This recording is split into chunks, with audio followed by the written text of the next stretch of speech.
இந்த பிளேட்டை வாங்கும்போது யோசித்தேன், பார்க்கலாம் இதுவும் சின்னது மாதிரி இருந்ததுன்னா ரிட்டன் போட்டுடலாம் அப்படின்ட்டு.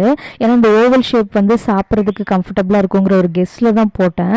ஏன்னா அது ஸ்கொயர் மாதிரி இருக்கிறதுனால தான் ரைஸ் வச்சு சாப்பிட முடியலன்ட்டு. உண்மையிலே இந்த பிளேட் வந்து சூப்பர்னு சொல்லணுங்க. மீடியம் சைஸ் 2 தோசை பிடிக்கிற மாதிரி இருக்குது.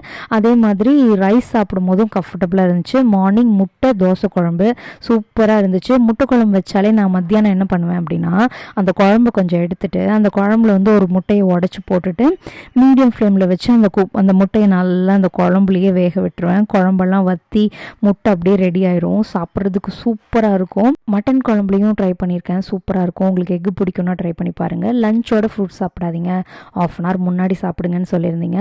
இந்த 11-11:30க்கு ஒரு பசி வரும். அந்த டைமில் வந்து பார்த்திங்கன்னா ஃப்ரூட்ஸ் எடுத்துக்கிறேன். லஞ்சோட நீங்கள் சொன்னதுனால எடுத்துக்கிறது இல்லை. இன்றைக்கி பார்த்திங்கன்னா அந்த குழம்பும் முட்டையும் சேர்ந்து அப்படியே பொடி மாஸ் மாதிரி அவ்வளோ டேஸ்ட்டாக இருந்துச்சு. எனக்கு ரொம்ப பிடிச்சிச்சு. அதே மாதிரி இந்த பிளேட்டும் எனக்கு ரொம்ப பிடிச்சிருச்சு. உங்களுக்கு பிடிச்சிருக்கா அப்படின்னு கமெண்ட்டில் சொல்லுங்கள். தேங்க்யூ ஃபார் வாட்சிங்.